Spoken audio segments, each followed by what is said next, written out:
Hello, Office Boy Builder here. Welcome back to the channel. I hope you are well. We're in the middle of this bathroom renovation.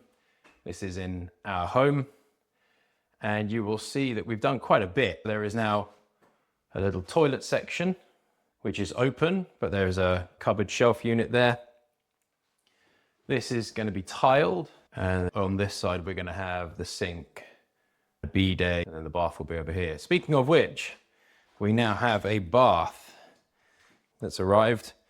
I'm going to be fitting this today. This is a steel bath. We much prefer metal baths. They heat up really nicely. They hold their heat very well. And they're significantly stronger than acrylic baths. There was a cast iron bath here before, which was absurdly heavy, which Becky and I both carried out. I managed to get this up on my own. This is a steel bath. I managed to carry this up on the stairs myself. Not because I'm super strong, but just because it's nowhere near as heavy as the cast iron one. I only dinked one section of wall, which I then had to fill, so that was good. I'm going to put the waste in down there. I probably won't fit the taps or anything just yet, but I just kind of want to get everything. I want to get this in so that I can see exactly how much space I've got for the tile backer board and to bring the tiles down onto it. I'm going to set you up on a time lapse while I struggle with this, and then we'll go from there.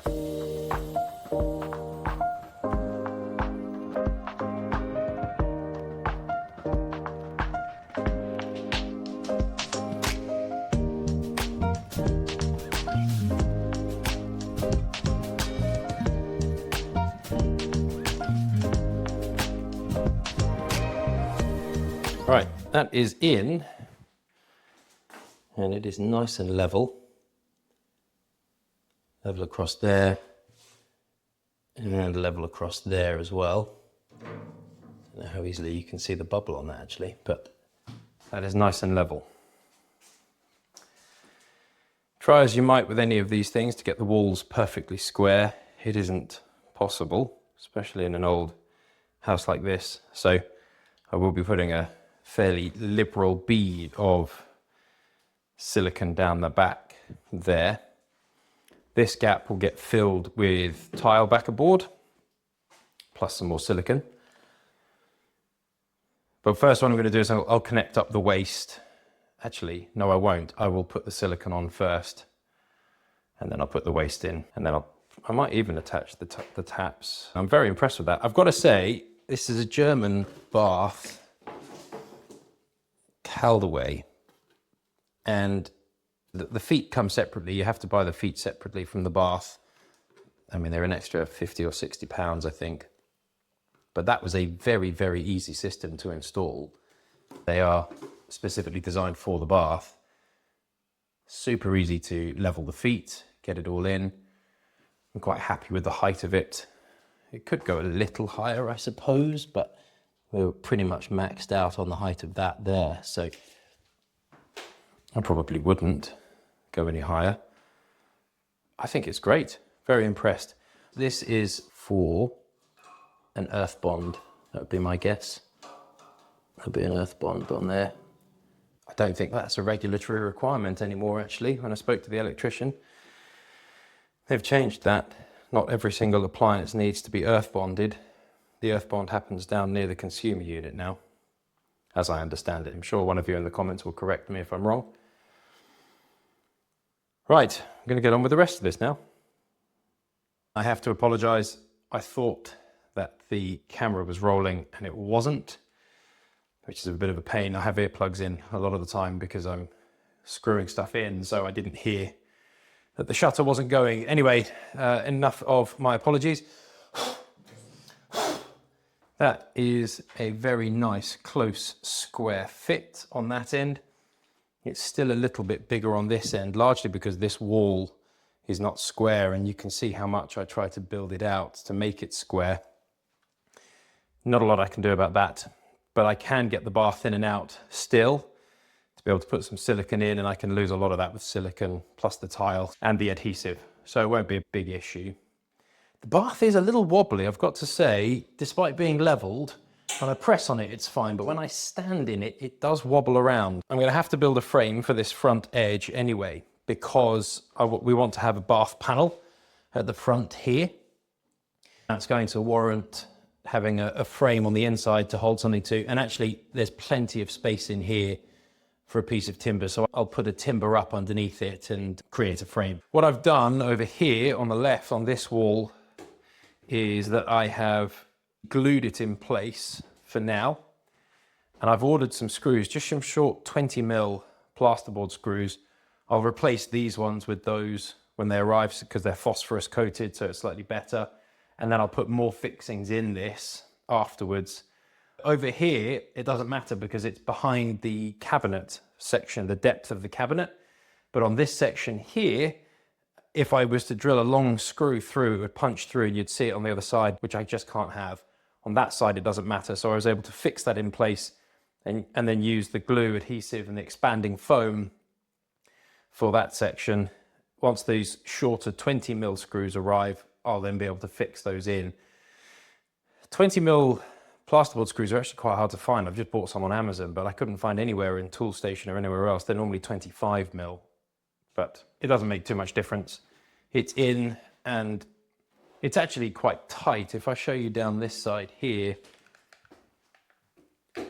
it is still quite a tight joint most of the way down. This here I'm going to wedge so that it stays in place. I'll just do that now. I'm going to use a paint scraper to act as a wedge under here to help hold that in place. So that's now closed the gap under there. And that is pretty tight most of the way up. Not entirely, but most of the way, which is fine. And again, this piece of plasterboard that I've cut, I can't screw that on. I've just left it there loose for now because I can't screw it in because this distance is about 20mm. The 20mm screws will hold that perfectly once they arrive tonight or tomorrow. There's no huge rush on that, to be honest. It's not the end of the world. So once the adhesive on this has set up, I'll be able to cut the back off there, break those off. And then I may even be able to start thinking about laying out for the tiles for the bath, which is quite daunting, I will be honest. I wouldn't say I'm very good at tiling. In fact, I'd say I'm pretty average to poor at tiling. But the quote was significantly more than we had budgeted, and I've spent that budget anyway. So I'm going to have to do it myself. This won't necessarily be a how-to. There are lots of fantastic how-to guides on the internet. This will be more of a here's what I'm doing sort of approach. But I think you'll find it helpful anyway, or useful. Maybe even just enjoyable, who knows? But I'll come back to that in a moment once I've had another look at these bath feet. And I will probably look at putting the waste in as well while I'm there. All right, this was awkward to get to, let alone get to it and film. But I have put the waste on here. There is a slight fall going in this direction. So this is ever so slightly higher than that one. Nice and snug on all of these fittings. There's still space here for the hot and the cold to come up the back. This is the overflow that comes up and is secured up here. I've just draped the chain through here for now, just to keep it out of the way. But I've put a couple of litres of water down there and there wasn't a single leak, so that's good. And then that's the plug and the overflow in there. That works really nicely, which is great. I'm going to take a look at the taps because while I've got access here, it might be easier for me to attach the pipes that come up here and then have them isolated. I'm going to have a look at the taps now and see what's there. This is the box they come in. I have to say, Burlington package things very nicely, and they give really good, clear instructions as well as to what to fit and how to fit it. You can register for a guarantee with them and everything. This is the shower head. All of these taps are lovely. I'm going to get them out and take a look at them bit by bit. They obviously need to be constructed and put together. So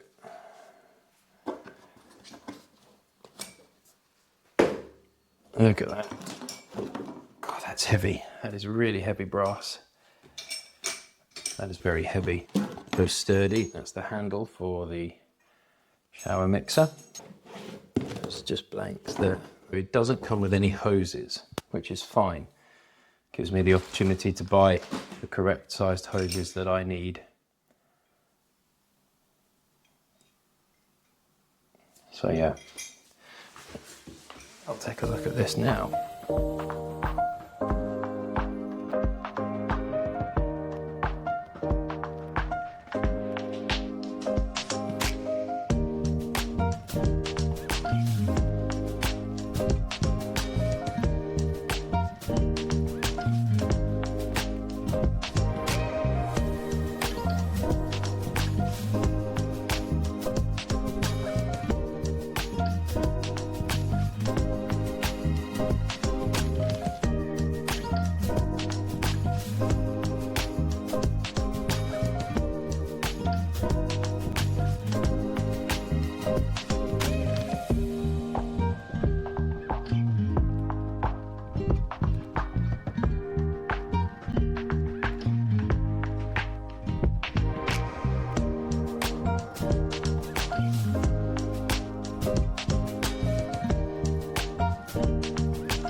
So you'll have seen, hopefully on the time lapse, I have built a bath panel for this. This took quite a long time. I was very, very careful about the layout and setting up for it, making sure that things were nice and plumb the whole way up and down, and ensuring that, you know, when the bath panel's in place, it's not going to stick out anywhere or anything like that. Yeah, I'm quite happy with that.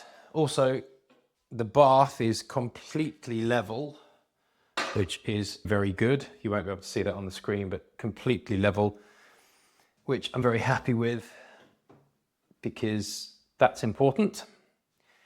And not only that, but it is very solid and sturdy now. I don't really want to get in it and mess around with it too much because I've put silicone all down the back, but there is no wobble whatsoever on that. So I'm really pleased. So it's good. It's very good. It's pretty much time to actually start tiling and laying out the tile now, which I have to say I'm a little bit nervous about. Maybe you can see that one better, or this one here. You're at a slight angle, it probably won't show it, but that was completely level. I'm a little bit nervous, a little bit excited about this, and reason being, never done herringbone before, but I couldn't afford to pay the tiler, and so it falls to me to do it. I'm going to be spending quite a lot of time on the layout. I'm not going to bother showing you that because, frankly, it makes no difference to you. You've got to figure out your own layout. There are a couple of videos that I've watched which are very helpful resources about laying out and all that sort of stuff. I will possibly post a link to some of those, but just have a look online, how to do herringbone tiling or whatever, you'll find it. So yeah, gonna clean up my tools, clear all of this, get everything ready, and then I will start laying out for the herringbone pattern that I've got to do.